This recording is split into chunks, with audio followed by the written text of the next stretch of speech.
Bismillah, walhamdulillah, wassalatu wassalam ala rasulillah, wa ala alihi wa sahbihi wa man walah. Rabbi sharah li sadri yassir li amri wahlul 'uqdatan min lisani yafqahu qawli. Mes frères et sœurs, assalamu alaykum wa rahmatullahi wa barakatuh. Alors dans cette vidéo, j'aimerais revenir sur un point d'évolution dans ma vie qui est très important, qui est le suivi d'une école juridique, et j'ai envie de vous parler de pourquoi est-ce que j'ai décidé de suivre une école juridique. Ahbab el-Karam, ce sujet me tient à cœur parce que aujourd'hui de plus en plus, alhamdulillah, il y a des gens qui suivent une école juridique. Quand je pense à école juridique, bien évidemment, je pense à qui? À l'imam Abu Hanifa, à l'imam Malik, à Shafi'i, Ahmad, rahimallahu al-jami', qui sont des grands savants, des savants reconnus par l'ensemble des savants de la communauté. Ce sont des références dans le fiqh, dans la compréhension de notre religion.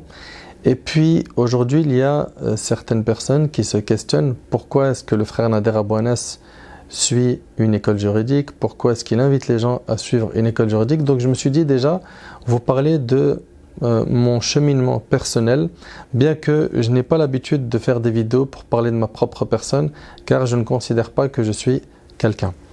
Ahbab el-Karam, rapidement, quand j'ai commencé à cheminer, quand j'ai commencé à rentrer dans le din, donc c'était à l'âge de 18-19 ans.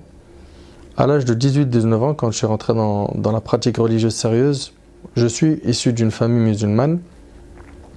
Et comme tous et toutes, on avait des parents derrière nous qui nous incitaient à faire la prière, à jeûner le mois du Ramadan, mais on ne comprenait pas pourquoi est-ce qu'on pratiquait, pourquoi est-ce qu'on faisait cela. On n'avait pas en fait assez de connaissances pour savourer notre religion. Donc c'était vraiment une pratique traditionnelle où je faisais des choses, c'était plus des exercices, de la gymnastique qu'autre chose. Jusqu'à ce qu'un jour, Allah subhanahu wa ta'ala, il a fait que j'ai rencontré un jeune qui était dans mon lycée. J'étais dans un lycée très agité, il y avait beaucoup de délinquance, et un parmi les jeunes qui était très loin d'Allah subhanahu wa ta'ala, il a était la cause de mon repentir. Comment? En revenant lui-même à la religion d'Allah subhanahu wa ta'ala. Pendant Ramadan, quand j'étais plus jeune, on allait souvent à la mosquée pour prier Tarawih, mais pas pour prier Tarawih.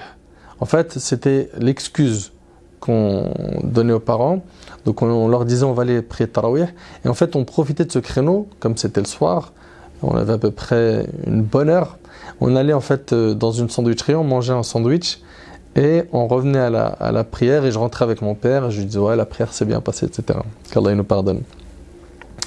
Puis, alors ce côté, on va dire, de mon histoire, bien que je vous l'ai dit, wallahi, j'aime pas parler de ma propre personne, mais c'est hyper important parce que beaucoup de gens vont se reconnaître dans pas mal de passages. Et quand j'ai commencé à mettre donc les pieds sérieusement dans le chemin du din, ça a été par la fréquentation déjà. Déclic, c'est quelqu'un qui était loin d'Allah dans mon école. Je l'ai croisé pendant Ramadan. Moi, j'étais parti en mode tourisme à la mosquée. Lui, non, lui, c'était vraiment sérieux. Et en fait, il m'a croisé, il m'a dit Nader, j'ai envie d'être pieux. Et je l'ai vu avec une barbe. J'en avais pas vu beaucoup des jeunes avec la barbe, et c'était pas le cercle que je fréquentais du tout. Il avait un beau qamis blanc. Il avait beaucoup de lumière sur son visage. Il m'a dit j'ai envie de devenir pieux. Il a commencé à me parler de religion, il a commencé à me parler de savants comme Bukhari, etc. Et moi, tout ça, c'était un nouveau monde pour moi. Moi, j'avais grandi dans la cité et j'étais un pur produit de la cité. C'est-à-dire que on traînait dans la cité, on restait avec des gens de cité, on sortait avec des gens de cité, à l'école il y avait que ça, on buvait cité. Et ça a tellement d'éteint sur moi que je comprenais absolument pas le monde dans lequel était ce frère. Et bien sûr, j'étais content pour lui, mais j'arrivais pas à comprendre comment on pouvait être dans la religion en étant jeune et laisser toutes les tentations, la musique, les sorties, les femmes, etc., le bling bling, les grosses voitures, etc. Bref, on passe. Et subhanallah, le temps passe, et ce frère-là, il me tend la main. Et ça, c'est une chose qui est magnifique, et qu'Allah lui accorde le firdaus parce qu'il m'a tendu la main. Et on oublie souvent qu'on était comme ça auparavant. Allah Ta'ala, il dit كَذَلِكَ كُنْتُم مِّن قَبْلِ. C'est ainsi que vous étiez auparavant. On oublie qu'en fait, à l'époque, nous-mêmes, on n'était pas sur le droit chemin. Et puis rapidement on commence à se mettre sur un piédestal et regarder les autres, regarder les autres de haut, les juger, etc. Lui, il m'a emmené dans la librairie islamique, il m'a acheté un livre. Le premier livre que j'ai lu, c'était Initiation à la foi musulmane de Cheikh Al-Uthaymin, rahimahullah. Et j'étais très émerveillé. Je lisais sur les anges, les prophètes, le jour du jugement, le qadar. Et c'était vraiment magnifique. En fait, il m'a donné le goût à l'apprentissage. Après, il m'a pris avec lui dans plusieurs mosquées pour assister à des cours. Et ça aussi, c'est quelque chose de très bénéfique. En fait, ce que je suis en train de vous dire, entre guillemets, c'est l'ordonnance qu'il faut suivre quand on est loin et on veut revenir vers Allah subhanahu wa ta'ala. Donc la fréquentation. 2, la fréquentation des mosquées. Il m'a amené dans les mosquées. Et j'assistais à plein de cours avec lui et je comprenais rien. Mais l'ambiance était plus qu'agréable. J'aimais beaucoup. Et subhanallah, je me rappelle, on a assisté à des cours où c'était des cours de grammaire en langue arabe, nahou. Je comprenais rien, mais c'était trop bien. C'était un bon bain, j'aimais bien. À cette époque, j'étais encore en mode chaîne grain café, les vestes en cuir Redskins, casquette Lacoste, etc. À l'époque, c'était ça, hein, avec les lunettes Cartier, Fred et tout. Et puis, donc je vous le dis, hein, ça c'était il y a 18 ans, j'en ai le double aujourd'hui, j'ai 36 ans. Et subhanallah, ce frère, donc, il m'a ramené, il m'a motivé, jusqu'à ce que j'ai commencé à avoir l'amour de l'apprentissage de la religion. Et après, dans la mosquée, à chaque fois que je faisais la prière, parce que je priais tout le temps dans la mosquée, alhamdulillah, avec mes amis, et je motivais les gens à venir à la mosquée, ce qui se passait, c'est qu'à chaque fois que je faisais la prière, il y avait quelqu'un pour me dire « Oh, tu fais quoi là ? Tu t'es trompé, c'est pas comme ça. Pour le doigt, faut pas le bouger comme ça. La prosternation, c'est pas comme ça. La prière, c'est pas comme ça. Le machin, c'est pas comme ça. » Et vous savez, quand on vous fait trop de reproches, ça frustre. Ça frustre. Et attention, hein, c'est pas de l'orgueil, je refusais la vérité. C'était, je me sentais mal. Je me sentais mal d'être aussi ignorant. J'en pouvais plus de cette situation, j'en avais vraiment marre. Juste pour information, la vidéo n'a pas pour objectif de dire qu'aujourd'hui j'ai atteint un niveau de science. Je suis encore un petit talib ilm qui chemine et qui se prend pas pour ce qu'il n'est pas. Mais simplement, à l'époque, je connaissais aucun nom, rien du tout. J'étais vraiment jusqu'à un point où je me rappelle, quand je sortais de la mosquée, on avait plein de courants, de tendances, des gens qui se serraient la main, d'autres qui ne se serraient pas la main, etc. Et moi, quand je sortais, je serrais la main à tout le monde. Pour moi, l'islam, c'est... Donc, on est tous musulmans, on s'aime tous, et je ne savais pas qu'il y avait des groupes, des divisions et tout. Et je serrais la main à tout le monde. Et des fois, je recevais des questions type « T'écoutes qui ?» Et moi, j'avais honte de leur dire « J'écoute du rap, de l'R&B, tout ça. » Et moi, en fait, je ne savais même pas que quand ils disaient « T'écoutes qui ?» ça veut dire « T'écoutes qui comme Saran ?» Parce que de toute façon, j'en écoutais aucun. Et puis, il fallait juste voir mon look. Normalement, voilà, si quelqu'un est intelligent, il y va mollo et il fait comme le frère il a fait avec moi. Il me tend la main, il me ramène dans les cours, il me dit voilà, écoute ça, fais ça, etc. pour évoluer. Et il ne me fait pas un interrogatoire, il me passe au scanner. Bref, je me retrouve rapidement à aimer de plus en plus le dîn. Après, on m'offre des livres. On m'offre des livres en arabe. Et moi, j'avais un niveau en arabe, c'était vraiment du bricolage. Ça veut dire que j'étais parti dans plusieurs écoles arabes avec l'aide de mes parents, mais le problème, c'est que je ne comprenais pas ce que je lisais. Puis, peu de temps après, on m'envoie des livres à la maison, on m'en offre, mais je lis, je comprends pas. Alors, en parallèle, j'étais dans la livraison, donc je commence à écouter beaucoup d'audio. Et comme je suis égyptien d'origine, donc grâce à Allah, j'ai bu pendant à peu près une dizaine d'années beaucoup d'audio. Beaucoup. En fait, je faisais de la livraison dans un camion et en fait, on avait un poste, donc cassette. Je pouvais écouter 2, 3, 4 cassettes par jour. J'avais plein de missions et quand il y avait des longues distances, c'était un moment où je savourais. Alhamdulillah, on écoutait dans le hadith, dans le fiqh, dans l'aqid, etc. Et comme les savants que j'écoutais, la plupart étaient égyptiens d'origine, quand les mots en arabe littéraire ils étaient compliqués, eux ils les expliquaient en égyptien, ce qui a fait que j'ai pu, grâce à Allah, comprendre rapidement l'arabe. Comprendre, pas pouvoir parler. D'accord ? Donc, alhamdulillah, je commence à écouter. Et puis, un beau jour, je tombe sur un imam qui fait des discours du vendredi, mais vraiment style jeune. Style jeune, c'est-à-dire moi, j'étais en train de cheminer, je commençais à évoluer. Et lui, il arrive dans mon parcours et il me met on va dire ça. C'est un tremplin dans ma vie spirituelle. Cet homme, c'est Ami Hassan. Qu'Allah il lui accorde le Firdaus. On m'a ramené dans sa mosquée, on était encore en mode survêt Lacoste et tout le tralala. Et on allait dans sa mosquée, et en fait, ce qui nous a impressionné, c'est de voir quelqu'un qui sait nous parler, qui comprend nos problèmes, qui sait que nous, on est des amoureux de la dunya, et que quitter le haram, c'est quelque chose de difficile.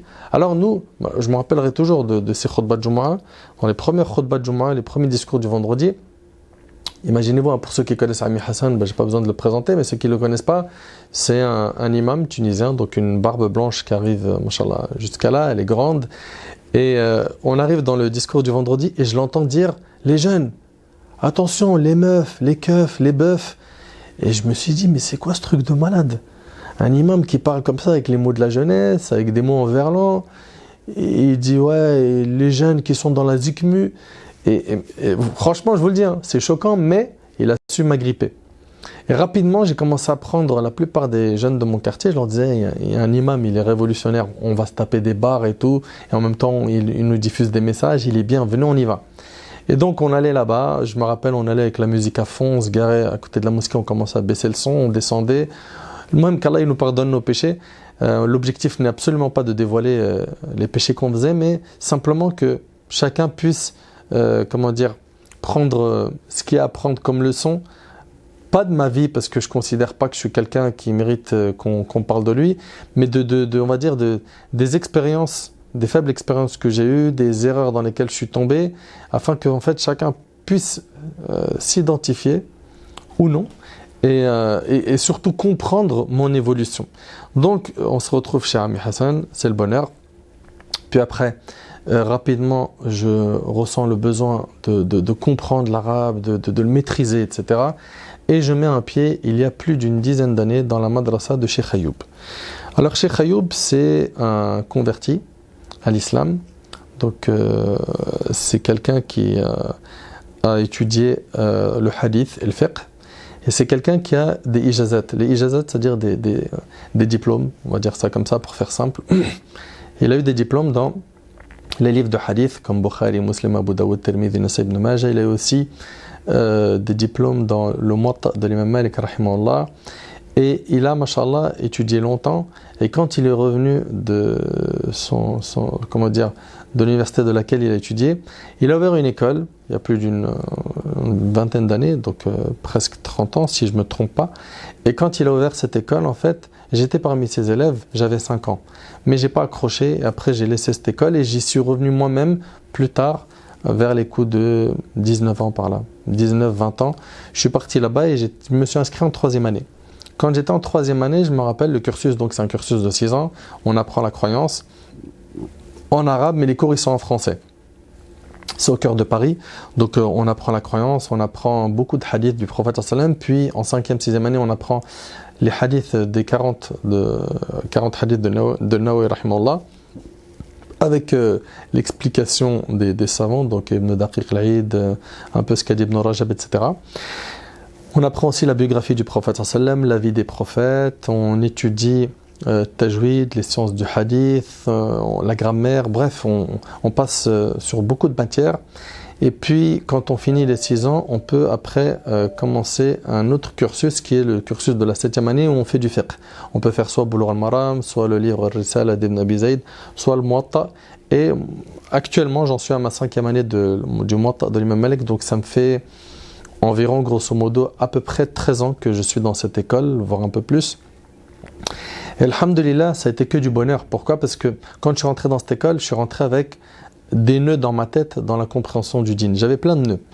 Je ne comprenais pas bien la religion et comme je fréquentais des gens qui voyaient les choses de manière un peu binaire, je me rappelle qu'à chaque fois que je rencontrais Cheikh Ayoub dans le couloir, je lui disais Moualim, excusez-moi, est-ce que telle chose est bid'a ?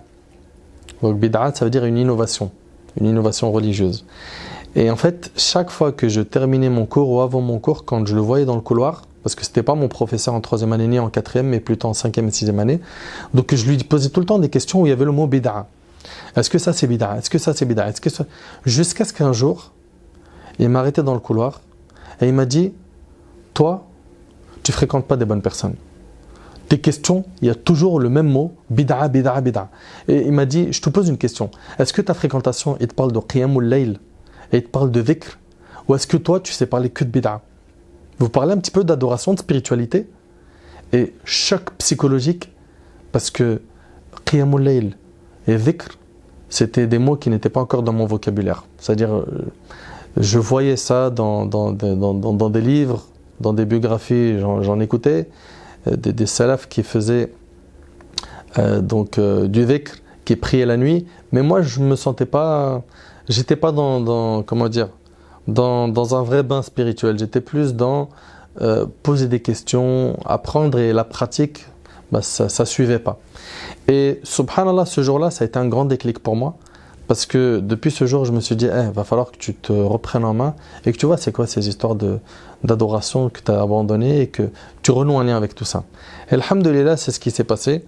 Donc ça a été un grand déclic. J'ai commencé à apprendre et surtout à mettre en pratique, bien sûr en ce qu'on pouvait, en faisant du dhikr, en essayant de faire quelques prières surrogatoires, etc. Puis je me suis senti automatiquement comme responsable de tous ces jeunes qui sont hyper loin et qui n'ont personne pour leur parler. Je parle dans mon quartier. Donc rapidement, j'ai commencé à parler dans ma cité. Et mon objectif, c'était que de les prendre à la mosquée, pas plus. Donc grâce à Allah subhanahu wa ta'ala, on va dire modestement, on a fait des efforts jusqu'à ce qu'on allait des fois à la mosquée à 20, 30 jeunes. On allait ensemble et c'était magnifique. Subhanallah, on sortait de la cité, et enfin on respirait de l'air neuf.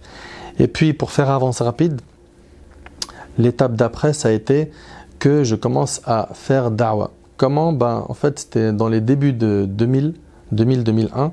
Il y a une maman qui a été très touchée par le fait que je suis revenu vers Allah subhanahu wa ta'ala, parce qu'elle savait que j'étais quelqu'un qui m'amusait, qui jouait seulement. Et elle m'a dit, est-ce que tu peux faire des rappels à mon fils? Donc je lui ai dit, bien sûr, pas de problème. Et j'étais donc à la madrasa, j'apprenais. Et en même temps, comme je n'avais pas encore beaucoup d'outils, et j'avais aucune matière, donc ilmiya, scientifique. Donc ce que je faisais, c'est que j'imprimais des feuilles du site Sajidine et je lisais ces feuilles-là à un jeune. Ce jeune-là, il m'a dit, est-ce que ça te dérange que j'en ramène un deuxième? Pas de problème. Et ce deuxième, il en a ramené un troisième. Et en fait, dans l'appartement, rapidement, on s'est retrouvé à 10, après 15, 20, 30, 40, 50. Et plus le nombre augmentait, plus j'étais vigilant sur ce que je transmettais, plus pointueux dans la préparation, je prenais beaucoup de précautions et surtout j'essayais de lire davantage. Donc j'évolue en même temps dans mes études à la madrasa et dans mes écoutes d'audio et surtout dans la da'wah. Je commence jusqu'à ce qu'en 2007 il y a des papas, des amis donc à mon père qui m'ont proposé de faire des conférences dans une mosquée. Et moi j'étais contre, je voulais pas la mosquée égale exposition, visibilité, etc. Bref, pour faire rapide, je fais istikhara, je consulte Cheikh Ayoub, qu'Allah le récompense, et d'autres chouyours en France et à l'étranger. Et ils m'ont dit, fonce, mais par contre, toujours recherche la sincérité, d'accord? Fais très attention à ne jamais parler sans science. Parle avec les faibles éléments que tu as entre les mains et ne dépasse pas ses limites. Et c'est ce que j'ai fait, bifadlillah subhanahu wa ta'ala. Bien évidemment, on a commis des erreurs comme tout le monde. Donc on a fait des erreurs au début, surtout que voilà, c'était vraiment nouveau de se retrouver exposé, etc. Enfin exposé, quoique en 2007, quand j'ai commencé mes conférences à la mosquée, on n'était pas tant que ça. Donc les 50 se sont retrouvés à ne plus pouvoir venir à cause du planning, etc. Et je me rappelle que j'avais à peu près 3-4 personnes qui venaient à mes conférences à la mosquée. 2009, j'ai commencé à gérer les i'tikaf, la retraite spirituelle dans la mosquée. Et là, en fait, la mosquée, elle s'est blindée. Et les jeunes, quand ils ont écouté mon discours, que j'avais une approche plus jeunesse, etc., ils ont accroché. Et depuis, il y a eu la naissance du site Drous.net. Et rapidement, le site, il a fait que de nous ouvrir des invitations dans plein de villes en France, et d'ailleurs même en Afrique et au Canada. Donc je me suis retrouvé à me déplacer énormément et je me rappelle que j'avais des fois des rythmes où 3, 4, 5 conférences par semaine. Ça me prenait beaucoup de temps les préparations. Certains thèmes me prenaient une soirée complète de lecture, de traduction, de vérification, etc. Et d'autres même plusieurs mois. Et alhamdoulilah, donc je me suis senti très épanoui dans ce bain et j'évolue toujours chez Cheikh Ayoub jusqu'à ce que Allah tabaraka wa ta'ala, il a fait que j'ai commencé à prendre goût à la lecture et que je comprenais. je comprenais ce que je lisais. Et j'avais une facilité de pouvoir vérifier les informations que j'entendais. Ça veut dire que les tafasirs, je pouvais les retrouver et lire rapidement ce que disent les savants au sujet des versets dont je cherchais l'explication. Et pareil pour les hadiths. Et de là, donc j'ai commencé à prendre un nouveau goût à la science. Et Cheikh Ayoub, qu'Allah subhanahu wa ta'ala lui accorde le Firdaus, a toujours tiré le niveau vers le haut. Cet homme-là, c'est vrai que c'est un homme de l'ombre. On n'en entend pas parler dans les réseaux sociaux, médiatiquement, mais je le dis clairement, il a façonné mon éducation religieuse et c'est vraiment pour moi un père spirituel et c'est un homme de science. C'est un homme de science et je dis pas ça pour lui jeter des fleurs gratuitement. Allah subhanahu wa ta'ala, il sait ce qu'il y a dans les cœurs. C'est quelqu'un qui m'a apporté énormément et jusqu'à aujourd'hui. Jusqu'à aujourd'hui, wallahi al-azim, c'est impressionnant ce qu'il m'apporte. Et je suis tout simplement, on va dire, un de ses fruits. Si aujourd'hui beaucoup de gens disent t'as suivi quelle formation religieuse, ben, principalement, c'est ce cheikh qui m'a formé sur plus de 10 ans. Et jusqu'à aujourd'hui, ben, on étudie encore chez lui. Et même, Allah subhanahu wa ta'ala, il m'a permis par la suite d'être directeur d'une école où il y a des centaines, voire plus de 1000 élèves, où on enseigne le programme de cheikh avec des professeurs qui viennent de la même école, la madrasa de Paris. Donc, alhamdulillah, on a continué à évoluer. Et puis quand on s'est assis avec cheikh, là, on a commencé à ouvrir les yeux bien comme il faut sur les écoles juridiques. Donc moi, à l'époque, jusque-là, vous savez, quand on a commencé à pratiquer, ben, ma fréquentation, c'était des gens qui, quand ils parlaient de dîn, ils disaient Cheikh Ibn Baz a dit, Cheikh Al-Uthaymin a dit, Cheikh Fawzan, Cheikh Al-Albani, Rahimallahu al-Jami' wa hafidh al-ahya' minhum, qu'Allah préserve les vivants parmi eux et fait miséricorde à ceux qui sont morts parmi eux. Et puis moi, ben, en fait, quand on nous dit que c'est eux les savants, ben, khalas, c'est eux les savants. Jusqu'à ce que j'ai vu en fait que ces savants-là eux-mêmes ont pris de la science d'autres savants qui, en fait, quand on remonte, on retrouve souvent une des écoles juridiques. Et là, ben, j'ai ouvert les yeux sur l'importance des écoles juridiques, chose que je connaissais leur présence, mais pas leur valeur. Voilà, pour être clair et précis. Je connaissais leur présence, donc bien sûr, je savais qu'il y avait Abu Hanifa, rahimahullah, même Malik, Shafi'i, Ahmad, et que c'était des très grands savants, mais leur valeur, non, c'est-à-dire que quand je parlais, je disais, non, de toute façon, on suit les preuves. Ok, si tel savant il contredit la preuve, et j'en parlais en fait comme si que ces savants-là, plein de preuves leur ont échappé. Ok, alors bien sûr, je ne prétends pas que tous ces savants connaissaient tout sur tout. Ok, mais en tout cas, ils connaissaient beaucoup plus que ce que je pensais. Et donc voilà, j'étais là avec des phrases type non sur le hadith authentique, non sur le dalil. Mais subhanallah, quand j'ai réfléchi à ces phrases, je regrette parce que quand tu dis que toi tu suis le dalil, eux ils suivent quoi? Sinon, quand on parle de pieux prédécesseurs, on ne les considère pas eux parmi les pieux prédécesseurs. Qui doit-on considérer comme les salaf salih? Donc après, par la suite, j'ai commencé à me rendre compte que j'avais mal, débuté dans ma compréhension. Et rapidement, j'ai commencé à effacer tous les audios de fiqh que j'avais fait sur le site durus.net. Il doit sûrement rester des choses. Et, bien sûr, je ne sais pas dans quel audio exactement j'ai pu dire des phrases type oui, non, suite dalil, etc. En tout cas, dans cette vidéo, je le dis publiquement, c'est une époque où je ne comprenais pas assez. Et aujourd'hui, bifadlillah subhanahu wa ta'ala, j'ai ouvert les yeux et j'ai compris que ces savants-là sont des savants de référence et qu'ils étaient plus attachés au dalil que moi, d'accord? Et que tous les savants qui disent nous on ne suit pas les quatre, mais on suit les preuves, pour moi ça n'a aucun sens. Parce que tu ne peux pas atteindre une compréhension de ces preuves sans passer par eux. Sans compter que ces dalils-là, ils sont passés dessus. Ils sont passés dessus, mais nous on a toujours tendance à se dire il lui est pas parvenu l'argument, il lui est pas parvenu. Plutôt que de dire ça, dis-toi plutôt que toi tu connais pas assez ces gens-là. Tu les connais pas assez et tu n'as pas ouvert Ummahat Kutub al-Fiqh pour pouvoir te prononcer de cette manière.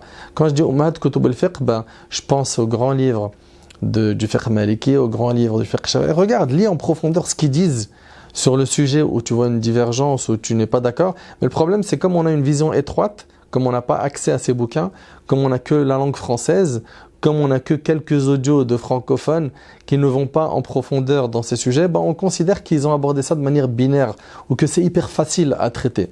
Ce n'est pas le cas, Wallah al-Azim, c'est énormément de travail qu'ils ont pu fournir. Donc par la suite, j'ai adopté l'opinion, ou plutôt le madhab de l'imam Malik rahimahullah. Pourquoi? Pour une raison très simple. La majorité des gens en France sont d'origine maghrébine, d'accord? Je dis bien la majorité, donc Maroc, Tunisie, Algérie, Sénégal, Mali, Mauritanie, etc. Et eux, dans leur pays, ils suivent l'école de l'imam Malik. Moi, en Égypte, c'est vrai que l'Azhar enseigne le fiqh shafi'i et que je voulais étudier le fiqh shafi'i, mais en voyant la majorité des gens en France, je me suis dit vaut mieux apprendre l'école de l'imam, le madhab de l'imam Malik rahimahullah et l'enseigner, et c'est ce que je fais actuellement. Donc je l'enseigne et je continue à étudier cette école, et alhamdulillah, Allah subhanahu wa ta'ala aujourd'hui m'a montré que ma compréhension à l'époque était binaire. Je voyais quelqu'un qui divergeait comme quelqu'un qui est dans le mal, alors que al-khilaf c'est une rahma, c'est une miséricorde, et combien de paroles sont nombreuses des grands savants sur le fait que c'est une miséricorde, ces divergences. Bien sûr, attention, je parle des divergences qui sont fondées, pas sur les fondements donc de la foi, mais sur les branches. Alhamdulillah, aujourd'hui je vois beaucoup plus clair, et je me rappelle qu'à l'époque, plein de choses en fait on les a pris. Moi je le dis avec tout le respect que j'ai pour nos grands savants, rahimahumullah, et qu'Allah les préserve parmi nos savants saoudiens. J'avais beaucoup bu de la da'wa de l'Arabie Saoudite, et donc je me retrouvais à dire que une femme, il faut qu'elle ait un vêtement qui traîne par terre, comme le hadith de Salama quand elle a dit urkhina shibran wa la yazidn. Donc c'est le prophète qui lui a dit ça, qu'il fallait faire traîner le vêtement d'un enfant. Mais quand tu regardes l'explication du hadith, il te dit c'est parce qu'à l'époque elle n'avait pas de khifaf, elle n'avait pas de chaussettes, il n'y avait pas moyen de se couvrir les pieds avec des chaussettes, donc elle faisait traîner le vêtement par terre. Donc là tu comprends que s'il y a des chaussettes, c'est pas obligé pour la femme de laisser traîner ses vêtements. Que le vêtement pour l'homme, s'il descend en dessous de la cheville, c'est pas forcément un signe, ou plutôt un grand péché, et c'est l'opinion de la grande majorité des salafs. Retournons aux 4 écoles et aux compagnons, au lieu de tout le temps prendre des avis contemporains. Et le muhim, alhamdulillah, plus on lit, plus on bouquine, plus on se dit waouh, j'avais mal compris. Wa qur rabbi zidni ilma. Voilà ce qu'on peut dire pour terminer, qu'Allah subhanahu wa ta'ala nous accorde une meilleure compréhension de sa religion, qu'Allah nous accorde une clairvoyance, et qu'Allah subhanahu wa ta'ala fasse qu'on soit utile là où on est. Grâce à Allah azza wa jalla, aujourd'hui, je vois mieux les choses. Dans plein de sujets, on s'était prononcé sans rentrer en profondeur dans ces sujets. Aujourd'hui, alhamdulillah, on voit les choses différemment, on voit qu'il y a des opinions, qui sont fondées, et qu'il y a des divergences fondées. Maintenant, la seule chose qu'il faut, c'est respecter les avis de ceux qui ne font pas comme nous. Par exemple, chez les Malikites, on va prier avec les bras le long du corps. C'est dans une opinion de lui-même Malik. D'accord? Et Ibn al-Qasim, il le rapporte dans le Mudawana. Il n'y a pas de problème. Avant, on avait du mal à accepter ça. Aujourd'hui, il n'y a pas de problème, alhamdulillah, et on demande à Allah subhanahu wa ta'ala de faire que tous les jours soient des jours où on apprend plus et on pratique plus. Il y a un point très important que je voulais évoquer, c'est concernant le site Drous.net. Vous savez, quand j'ai commencé la da'wa, moi, ma cible première, c'était les gens de la cité. Et je ne pouvais pas imaginer qu'il y avait d'autres gens, à part la cité, qui allaient m'écouter. Et rapidement, quand je me suis retrouvé à remplacer Abu Omar à Puteaux dans la mosquée de la Défense, et que je me suis retrouvé avec des cadres devant moi, j'ai adapté mon discours à ces gens. Et ils m'ont fait la remarque, ils m'ont dit en sortant de la mosquée, tu sais, on n'a jamais voulu t'écouter parce que ce discours il était trop racailleux dans tes audios, et là aujourd'hui on voit que tu sais t'adresser à nous. C'est dommage que c'est pas comme ça dans le reste de tes audios. Et ça aussi, ça a été un déclic qui a fait que par la suite j'ai ouvert ma da'wa à un peu tout le monde. Et c'est pour ça que dans Doulouse.net on trouvera des audios où réellement, qu'Allah me pardonne, on parlait comme une racaille. D'autres, on s'adresse un peu à tout le monde, d'autres qui sont purement scientifiques. Donc, alhamdulillah, on évolue et on continue d'évoluer. Et je demande à Allah subhanahu wa ta'ala de m'accorder la clairvoyance, la compréhension saine. Et je demande à Allah subhanahu wa ta'ala de vous bénir et de vous protéger et de vous accorder un ilm nafa, une science utile, et surtout de la mise en pratique de cette science. أسأل الله سبحانه وتعالى أن ينفعني بما قلت وأن ينفعكم بما سمعتم. هذا ما أعلم، والله عز وجل أعلى وأعلم. سبحانك اللهم وبحمدك، أشهد أن لا إله إلا أنت، أستغفرك وأتوب إليك. والسلام عليكم ورحمة الله وبركاته.